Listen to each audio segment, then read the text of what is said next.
Parijatham 1. My Cinderella என்ற பெயரை தாங்கி சர்வாவின் தோளில் சாய்ந்தபடி எடுத்திருந்த ஆர்த்தியின் புகைப்படத்தோடு அவன் கைபேசி மிளிர்ந்தது. வீட்டிற்கு கிளம்பிக் கொண்டிருந்தவன் மென்னகையோடு அழைப்பை ஏற்க, தூங்கிட்டீங்களா சர்வாப்பா, டிஸ்டர்ப் பண்ணிட்டேனா என்று அஞ்சுவை பார்த்தபடி கேட்டாள் ஆர்த்தி. இத்தனை மாதமும் சர்வாவின் பெரும்பான்மையான பேச்சுக்கள் வெங்கடேசனோடு மட்டுமே.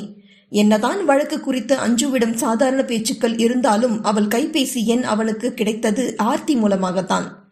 ஹலோ மை சிண்ட்ரெல்லா, இன்னும் இந்த நேரத்துக்கு நீங்க தூங்காம கால் பண்ணியிருக்கீங்க, எனி ப்ராப்ளம்?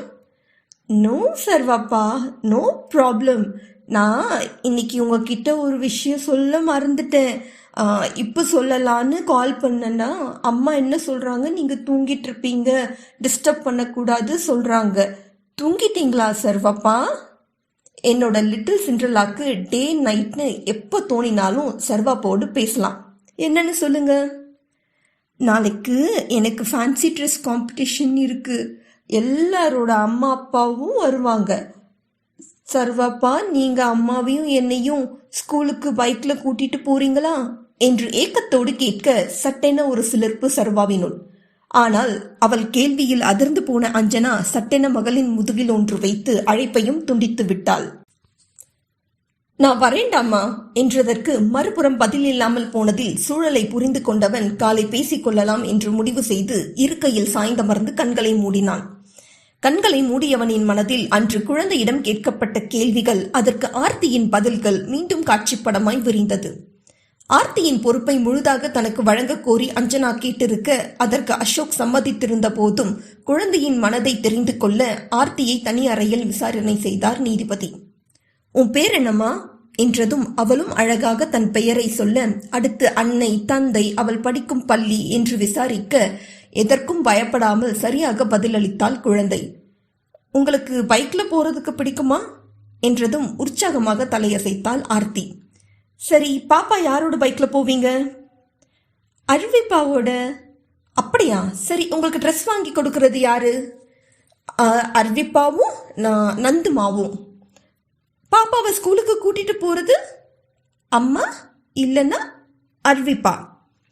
எல்லாமே அருவிப்பா தான் செய்வாங்களா? ஆமா ஆன்டி, சஞ்சுக்கா ஷர்மிகாக்கு வாங்கும்போது எனக்கும் வாங்கிட்டு வருவாங்க. அப்போ உங்க அப்பா அசோக் என்ன செய்வார்? அப்பா என்றவளின் முகம் சிந்தனை வயப்பட்டிருக்க அவளிடம் இருந்து பதில் இல்லாமல் போனது. சொல்லுமா, உங்க அப்பா உங்களுக்கு என்னெல்லாம் பண்ணுவாரு? லைக் உனக்கு ஹோம்ஒர்க் பண்ணி கொடுக்கறது, உன்னை ஸ்கூலுக்கு ரெடி பண்ணி விடுறது, சாப்பிட வைக்கிறது, வெளியில கூட்டிட்டு போறது, இப்படி என்னெல்லாம் என்று குழந்தைக்கு புரியும்படி எடுத்து சொல்லு. எதுவும் பண்ண மாட்டாங்க ஆன்டி. நான் அவர்கிட்ட ஏதாவது கேட்க போனாலும் திட்டி அனுப்பிடுவாரு. எல்லாம் எங்க அம்மா கிட்ட கேட்கணும் சொல்லுவாரு. நான் விளையாடுறப்போ சிரிச்சு சத்தம் போட்டா கூட அவருக்கு பிடிக்காது. அப்ப நீங்க யாரோடு தூங்குவீங்க? அம்மாவோடு. அப்பா? அவருக்கு நான் பக்கத்துல இருந்தா பிடிக்காது. என்னை தூக்கி கீழே படுக்க வைக்க சொல்லி அம்மாவோடு சண்டை போடுவாங்க என்ற குழந்தையின் குரல் மிகவும் இறங்கி ஒலிக்க அதில் இருந்த கலக்கத்தை கண்டு கொண்ட நீதிபதி, உங்களுக்கு அப்பா பிடிக்குமா அம்மா பிடிக்குமா என்றார். அம்மா தான் பிடிக்கும். ஐ லவ் அம்மா. அவங்க என்னை குளிக்க வச்சு ட்ரெஸ் போட்டு பூவா ஊற்றி விட்டு ஸ்கூல் கூட்டிட்டு போய் ஹோம்ஒர்க் பண்ண வச்சுன்னு எனக்கு எல்லாமே பண்ணி கொடுப்பாங்க ஆன்டி. அப்பா வெரி பேட், எனக்கு பிடிக்காது என்ற ஆர்த்தியின் பேச்சு இன்னும் சர்வாவின் காதில் ரீங்காரமிட அஞ்சுவை சமாதானம் செய்து நாளை அவளை பள்ளிக்கு அழைத்து செல்லும் முடிவோடு வீட்டினுள் நுழைந்தான். அதே நேரம் கவிலயாவின் படுக்கையறையை திறந்த அசோக் அங்கே அவள் இருந்த கோலம் கண்டு உச்சபட்ச திகைப்பில் மின்சாரம் தாக்கியது போல அதிர்ந்து போனான். இத்தனை நாட்கள் அவனோடு கூடி கழித்த அதே படுக்கையில் இன்று வேறொருவனோடு படுக்கையை பகிர்ந்து கொண்டிருப்பவளை கண்டவனின் ரத்தம் கொதித்து போனது. அதுவும் அவளோடு இருக்கும் ஆணுக்கு.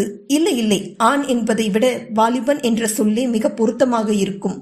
அவளோடு இருப்பவனுக்கு மிஞ்சி போனால் 17 அல்லது 18 வயதுதான் இருக்கும். அரும்பு மீசை முளைக்க ஆரம்பித்திருந்தாலும் வயதுக்கு மீறிய உடற்கட்டோடு வாட்டசாட்டமாக இருந்தவனின் முகத்தில் பணக்கார கலை தாண்டவமாடியது. அதிகபட்சம் கல்லூரியில் படிக்கக்கூடியவனுடன் கவியை கண்டவனின் இருதய துடிப்பே ஒரு கணம் நின்று போனது. அதே நேரம் அசோக்கை அங்கே எதிர்பாராத வாலிபன் பதற்றத்தோடு எழுந்து நின்றானே தவிர்த்து கவிலையாவிடமோ அப்படி எந்த பதற்றமும் தென்படவில்லை. "ஹோ, நீயா?" என்று அலட்சியமாக அவனை பார்த்தவள், "என்ன இவ்வளோ சீக்கிரம் வந்துட்ட? எப்படியும் நாளைக்கு தான் என்னை பார்க்க வருவேன்னு நினைச்சிருந்தேன்" என்று முடிக்கும் முன்னமே, "யூ பிளடி பிட்ச்" என்று அவள் கழுத்தை பிடித்த அசோக் நெரிக்கத் தொடங்கினான். அவன் கையை வேகமாக தட்டிவிட்டவள் மறுகணமே அவன் கன்னத்தில் ஓங்கி அறைந்தாள்.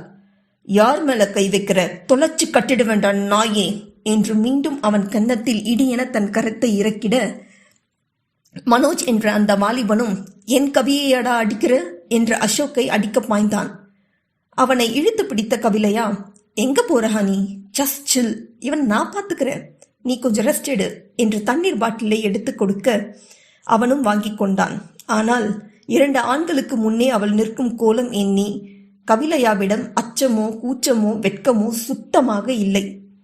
"உன்னை விட்டுட்டு நான் எப்படி டார்லிங் ரெஸ்ட் எடுக்க?" என்று சிரிப்புடன் அவள் இடையை வளைக்க, "யூ நாட்டி" என்று அசோக் எதிரிலேயே அவன் கன்னத்தை கிள்ளி முத்தமிட்டாள்.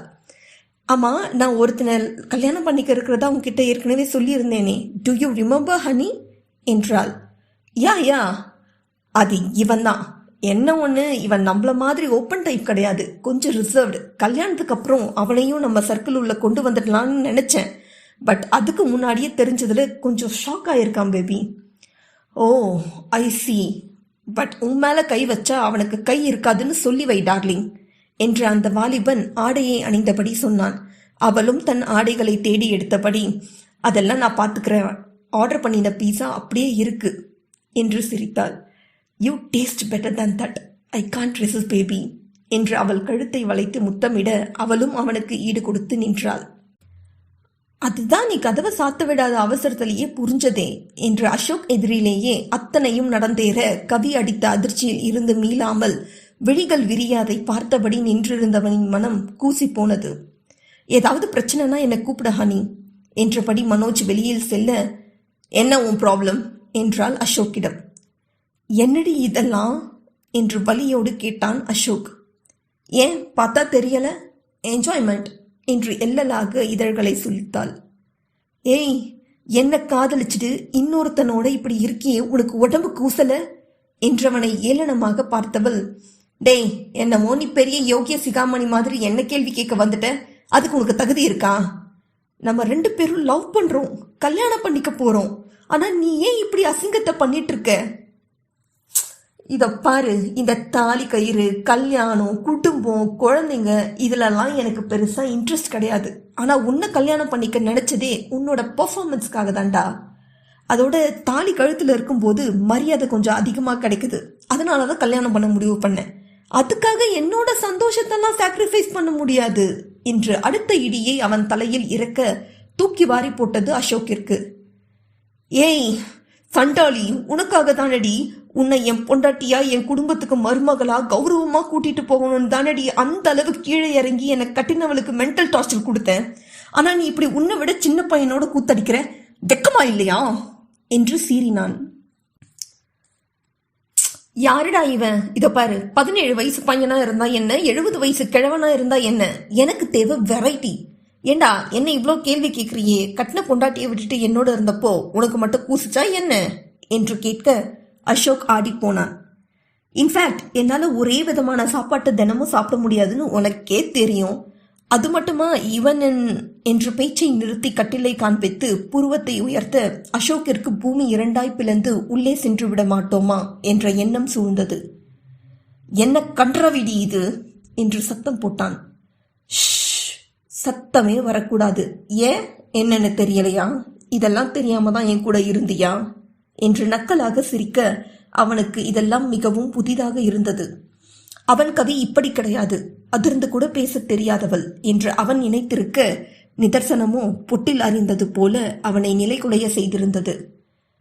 "நான் எப்படியெல்லாம் உன்னை நினைச்சிருந்தேன், ஆனா எனக்கு துரோகம் செய்ய எப்படி உனக்கு மனசு வந்தது?"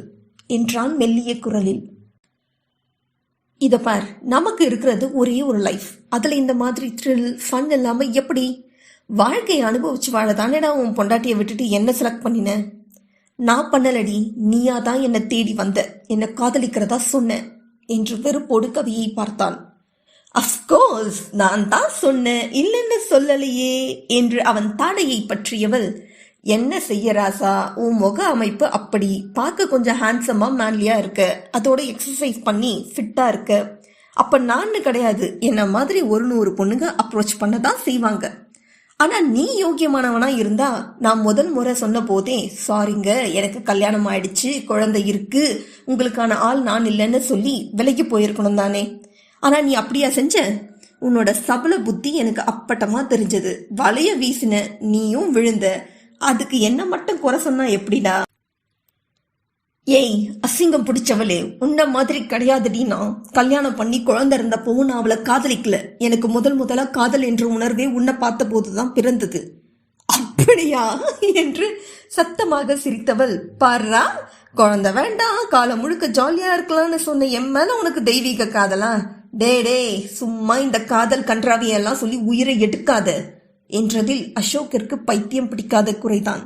இதோ இவனும் என்ன காதலிக்கிறதா சொல்லிதான், அதாவது நீ சொன்ன அதே தெய்வீக காதல் என் மேல இருக்கிறதா சொல்லிதான் முதல்ல பேசினான்.